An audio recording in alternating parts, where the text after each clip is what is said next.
Movie की starting में हम न्यूयॉर्क सिटी की सबसे पॉपुलर जर्नलिस्ट के बारे में देखते हैं। उसका नाम था एंडी। वो काफी पॉपुलर थी। वो अब एक आर्टिकल लिख रही थी कि ताजिकिस्तान में शांति कैसे लाए। हम देखते हैं कि अपनी कलीग जेनी से वो बात कर रही थी। उसकी बातों से हमें लग रहा था कि एंडी अपने काम को लेकर फ्रस्ट्रेटेड है। वो उसे कहती कि पॉलिटिक्स छोड़कर बाकी चीजों पर भी मुझे आर्टिकल्स लिखने हैं, जैसे इन्वायरमेंट, फैशन, ट्रेंड्स। वो जिस तरीके से आर्टिकल लिख रही थी, ये सब लिखकर अब वो फ्रस्ट्रेटेड हो गई थी। यहाँ पर एंडी की फ्रस्ट्रेशन दूर करने के लिए जेनी उसे बास्केटबॉल गेम की टिकट दिखाती है।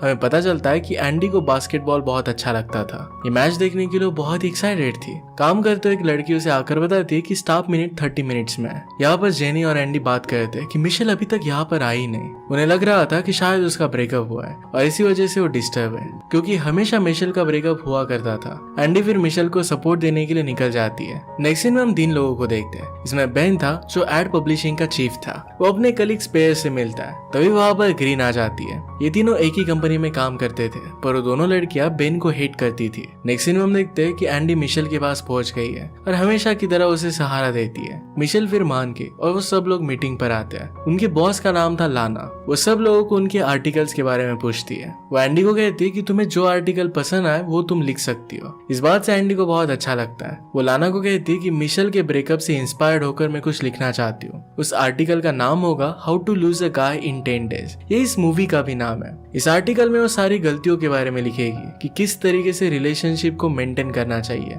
इस आर्टिकल में वो सारी गलतियों के बारे में लिखेगी कि कोई रिलेशनशिप किस तरीके से खराब होती है। इससे कपल्स को आइडिया आएगा कि किस तरीके से रिलेशनशिप को मेंटेन करना चाहिए। ये आइडिया लाना को पसंद आता है। इसके लिए पहले एक आदमी को डिसाइड करेगी, फिर नेक्स्ट 10 डेज में उसके साथ रिलेशनशिप में रहेगी और उसके बाद ब्रेकअप कर लेगी। लाना फिर उसे इस काम को जल्दी से स्टार्ट करने के लिए कहती है। कुछ देर बाद लाना स्पेस और ग्रीन को एंडी से मिलवाती है। वो एंडी को कहती है कि हमें तुम्हारे न्यू आर्टिकल के बारे में पता चला है। उन्हें पता था कि एंडी किसी आदमी को फंसाने के लिए ढूंढ रही है। इसी वजह से उसे एक पार्टी में इनवाइट करती है और कहती है कि वहां पर तुम्हें बहुत सारे लड़के मिल जाएंगे। नेक्स्ट सीन में हम देखते हैं कि बेन के फ्रेंड्स ने उसे बताया कि दोनों लड़कियों को डायमंड का प्रोजेक्ट लीड करने के लिए कहा गया है। इस बात से बेन को बहुत बुरा लगता है। उसे प्रोजेक्ट खुद के लिए चाहिए था, उसे लीड करना था। वो सीधा इवनिंग की पार्टी में पहुंच जाता है जहां पर उसके बॉस वार्नर थे। वार्नर से काफी सारी बातें करता है। कहता है कि उन लड़कियों से मैं काफी अच्छा लीडर हूँ। मुझे डायमंड्स के बारे में उन लड़कियों से ज्यादा नॉलेज है। लड़कियों की पसंद के बारे में भी मैं बहुत कुछ जानता हूँ। किसी भी लड़की को मैं तुरंत प्यार में गिरा सकता हूँ। ये सब बातें सुनकर स्प्रेड और ग्रीन को इस बात से बहुत बुरा लगता है। तभी वहां पर एंडी अपने फ्रेंड के साथ पार्टी में आ गए। स्प्रेड और ग्रीन एंडी को देखती है। उन्हें लगता है कि बेन को रास्ते से हटाने के लिए एंडी की हेल्प ले सकती है। वो दोनों मिलकर फिर बेन को जाकर चैलेंज करते हैं कि अगर उस लड़की को तुम अपने प्यार में गिरा कर दिखाओ तो हम खुद ये प्रोजेक्ट छोड़ देंगे, तुम्हें फिर ये प्रोजेक्ट मिल जाएगा। बेन फिर तुरंत इस बात के लिए हाँ कह देता है। यहाँ पर एंडी भी किसी को ढूंढ ही रही थी। बेन फिर डायरेक्टली एंडी के पास पहुंच गया। वो एंडी से बात करने लगता है। उन दोनों में कन्वर्सेशन आगे बढ़ी। बेन उसे बाहर चलने के लिए कहता है। एंडी इसके लिए हाँ कह देती है। वो फिर एंडी को बाइक पर बिठा कर लेकर जाता है। वो डिनर के वक्त जनरल बातें करते हैं। बेन को लगता है कि एंडी को आराम से वो कन्वर्ट कर लेगा। उसे पता नहीं था कि एंडी भी उसके साथ यही कर रही थी। डिनर के बाद बेन एंडी को घर पर लेकर जाता है।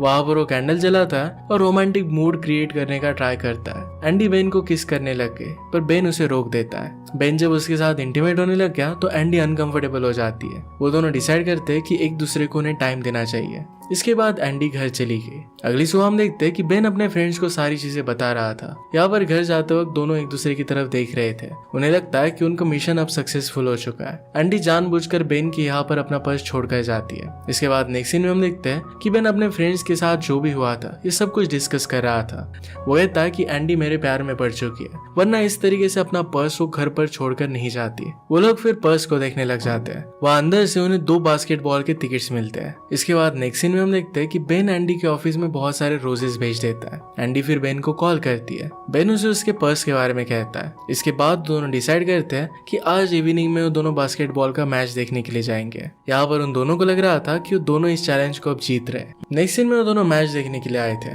दोनों बहुत ही एंजॉय कर रहे थे। मैच बहुत ही इंटरेस्टिंग चल रहा था और फिर वो दोनों एक दूसरे को किस करते हैं। लास्ट लास्ट मोमेंट पर एंडी बेन को परेशान करने के लिए उसे ड्रिंक लाने के लिए कहती है। बेन नहीं जाना चाहता था पर एंडी के लिए उसे जाना पड़ता है। उसने गेम का एंड मिस कर दिया। एंड में जब वो एंडी को टैक्सी में छोड़ने के लिए गया तो उसे किस कर लेता है। नेक्स्ट सीन में हम बेन को उसके ऑफिस में देखते हैं। वहाँ पर एक मीटिंग चल रही थी। उसका बॉस उस पर बहुत गुस्सा हो रहा था। मीटिंग के बीच में बेन को एंडी का कॉल आ जाता है। वो उससे बात करने लगता है। उन दोनों की बातों के बीच में बॉस और भी ज्यादा गुस्सा हो गया। कॉल पर वो दोनों डिसाइड करते हैं कि शाम में वो दोनों एक साथ मूवी देखेंगे। जब वो दोनों शाम में मूवी देख रहे थे तो एंडी बेन को बार बार क्वेश्चन पूछकर उसे परेशान करती है। उनके पीछे बैठा एक आदमी बहुत गुस्सा हो जाता है। बाहर जाकर फिर उसे पंच करता है। बेन सीधा जाकर एंडी के गोद में गिर जाता है। इस चीज को भी वो एंजॉय करता है। अगले दिन बेन का फ्रेंड उसे इस चोट के बारे में पूछता है। बेन फिर उसे कल जो भी हुआ था इस सब के बारे में बता देता है। बेन कहता है कि ये सारी चीजें करनी पड़ेगी तभी उसके प्यार में गिरेगी। नेक्स्ट सीन में हम देखते हैं कि एंडी अपनी फ्रेंड्स और बॉस को कहती है कि आज रात में बेन के यहाँ पर मैच देखने और खाना खाने के लिए जा रही हूँ। शाम को एंडी बेन के घर पर पहुंच जाती है। अपना बहुत सारा सामान वहां पर रख देती है।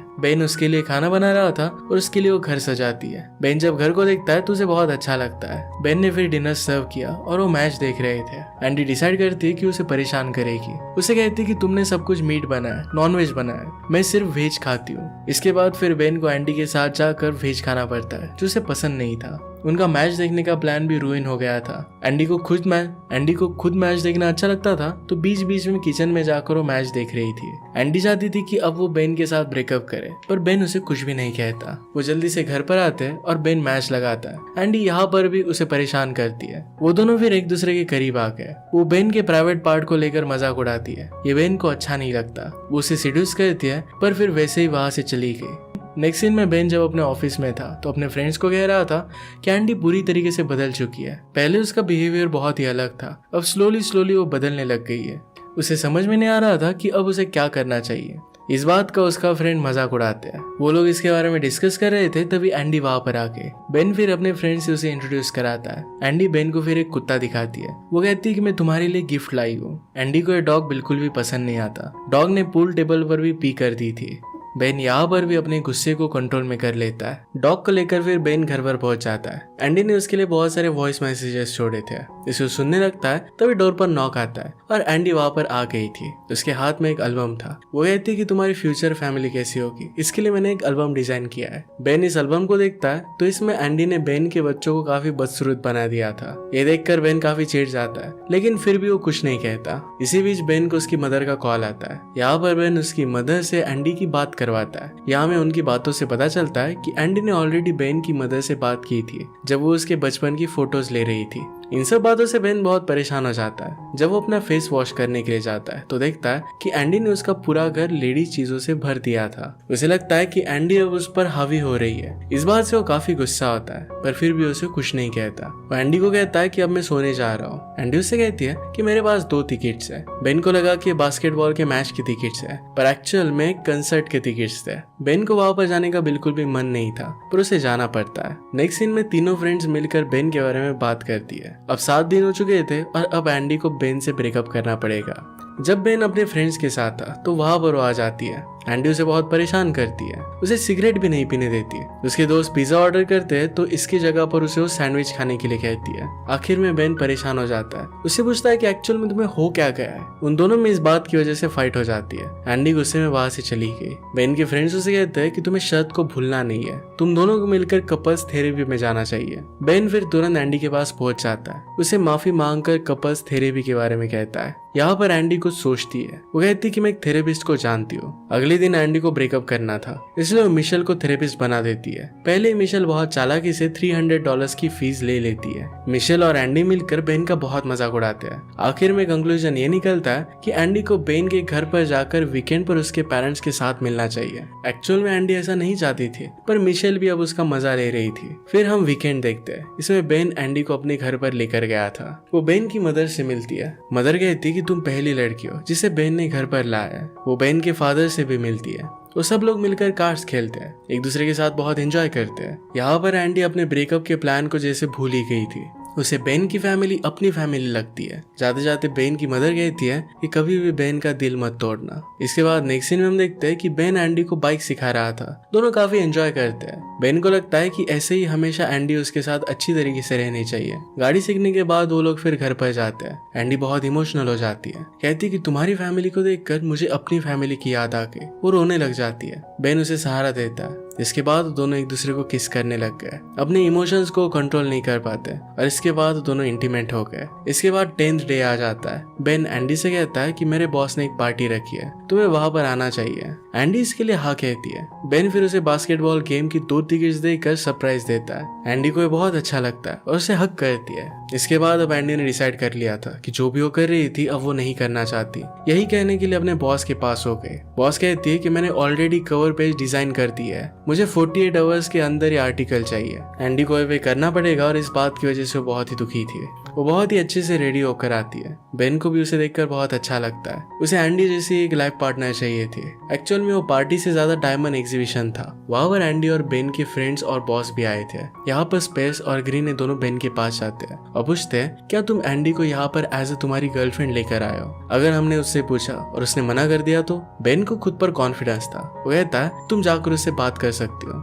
बेन का बॉस फिर एंडी के पास जाता है, उससे थोड़ी सी बातें करते हैं और इसके बाद पूछ लेते हैं कि क्या तुम बेन की गर्लफ्रेंड हो। यहाँ पर पहले तो एंडी मना करती है, फिर लास्ट में हाँ कह देती है। बेन के बॉस फिर बेन के पास गए और कहते हैं कि तुम अब एक प्रोजेक्ट जीत गए हो। सब लोग फिर पार्टी में बिजी हो जाते हैं, पर यहाँ पर ग्रीन और स्पेयर्स को बेन से बदला लेना था। वो दोनों बेन के फ्रेंड्स के पास पहुंच गए। उनसे कहते हैं कि अगर तुमने एंडी के बारे में सब कुछ सच सच बेन को नहीं बताया तो बेन की लाइफ खराब हो जाएगी। बेन के फ्रेंड्स फिर उसके पास आ गए और उसे सब कुछ सच सच बता देते हैं। एंडी को भी सब कुछ सच अब पता चल चुका था। वो भी रियलाइज करती है कि अगर बेन ने बेट नहीं लगाई होती तो उसने उसे जो भी तकलीफ दी है ये वो सहन कभी नहीं करता। बेन भी रियलाइज करता है कि शायद आर्टिकल की वजह से ही एंडी उसे तकलीफ दे रही थी। बेन को यहाँ पर रियलिटी जानकर बहुत बुरा लगता है। वहाँ एंडी बहुत शराब पीने लग गई। नशे में वो स्टेज पर चढ़ जाती है। वहाँ पर वो बेन को टारगेट करती है। वो कहती है कि बेन एक काफी अच्छा एडवर्टाइजर है, वो अपने काम के लिए कुछ भी कर सकता है, वो अब ऊपर आकर गाना भी गाएगा। वो दोनों फिर सिंग करने लग गए। इस गाने में एक दूसरे की बहुत बेइज्जती करते हैं, एक दूसरे को सेल्फिश बताते हैं। सब लोग इस बात का बहुत मजा ले रहे थे। इसके बाद फिर एंडी पार्टी छोड़कर वहां से चली जाती है। बेन भी उसके पीछे गया और उन दोनों में बहुत झगड़ा हुआ। वो एक दूसरे से कहते हैं कि तुम सिर्फ अपने बारे में ही सोचते हो। यहाँ पर उन दोनों का ब्रेकअप हो जाता है। एंडी फिर अपना आर्टिकल लेकर लाना के पास जाती है। लाना को आर्टिकल बहुत पसंद आता है। यहाँ पर एंडी उससे पूछती है कि क्या अब मैं पॉलिटिक्स, पॉवर्टी, रिलीजन इन सब चीजों पर लिख सकती हूँ। उसकी बॉस इसके लिए उसे मना कर देती है। एंडी को सुनकर बहुत बुरा लगता है। इसके बाद उसने रिजाइन कर दिया। यहाँ पर हम देखते हैं कि एंडी और बेन ये दोनों ही अपनी लाइफ में बहुत ही दुखी थे, एक दूसरे को बहुत मिस कर रहे थे। पैरेलल में हम देखते हैं कि मिशेल का एक्स बॉयफ्रेंड उसकी लाइफ में वापस आ गया था। वो भी अपनी लाइफ में बहुत ही खुश थी। इसके बाद एक दिन वो मैगजीन रिलीज हो जाती है। बेन का फ्रेंड टोनी आकर ये उसे दिखाता है। फिर भी टोनी उसे मैगजीन पढ़कर बेन कहता है कि मुझे इसमें इंटरेस्ट नहीं है। फिर भी टोनी उसे पढ़कर सुनाता है। इसमें एंडी ने लिखा था कि मैंने उस आदमी को खो दिया जिससे मैं एक्चुअल में प्यार करने लग गई थी। लास्ट 10 डेज मेरे लाइफ के बेस्ट डेज थे। ये सब पढ़ने के बाद बेन डायरेक्टली एंडी से मिलने के लिए भागता है, लेकिन वो वहां पर नहीं होती। एंडी की फ्रेंड उसे कहती है कि उसने रिजाइन कर दिया है, अब वो वॉशिंगटन जा रही है। बेन उसे रास्ते में एक टैक्सी में जाते हुए देख लेता है और उसका पीछा करते हुए टैक्सी रुकवा देता है। वो उससे पूछता है कि तुमने जो मैगजीन में लिखा था क्या वो सब कुछ सच था? एंडी कहती है कि 100%। फिर वो एंडी से कहता है कि कहीं पर भी मत जाओ, मेरे साथ ही रुको। वो टैक्सी वाले को पैसे दे देता है और सामान उतारने के लिए कहता है। इसके बाद वो दोनों पैदल ही अपने बेटर फ्यूचर की तरफ निकल पड़ते हैं। उन दोनों ने अपने प्यार का इजहार कर दिया था। उनमें अब मिसअंडरस्टैंडिंग नहीं थी और अब वो अपनी लाइफ में साथ रहना चाहते थे। इसी के साथ ही मूवी एंड हो जाती है। अगर आपको एक्सप्लेनेशन अच्छा लगता है तो प्लीज से लाइक और कमेंट जरूर कर दीजिएगा। बहुत सारी मूवीज लेकर आते रहता हूँ, तो प्लीज चैनल को सब्सक्राइब कर दीजिए और बेल नोटिफिकेशन आइकन दबाना मत भूलिएगा। हम फिर से मिलेंगे और एक नए मूवी के साथ। तब तक के लिए थैंक यू और आप अपने आप का ख्याल रखिए।